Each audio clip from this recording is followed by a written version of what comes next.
এটা একটা হলো আইপিএস বক্স, ক্লিস্কার ব্যাটারি চার্জ দেওয়ার জন্য সুইচগুলো আইডি। আর এটা হচ্ছে কারেন্টের সকেটটা। এটা হচ্ছে আপনার এই দেখতেছেন, এটা হচ্ছে আপনার রিলে অটো করার জন্য। এই দিয়ে হলো আপনার ডায়োড, এই যে ডায়োড। এটি হলো জ্যাকটি চালানোর জন্য, ফ্যান চালানোর জন্য জ্যাকগুলা লাইনের। আর এটা হলো ট্রান্সফরমার, ব্যাটারিটা চার্জ দেওয়ার জন্য। এই যে দেখতেছেন সুপার, এই যে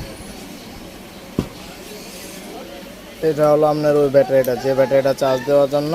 এই ব্যাটারিটা হচ্ছে এটা, এই যে দেখতে পাচ্ছেন, এটা হচ্ছে আপনার ব্যাটারিটা চার্জ দেওয়ার জন্য।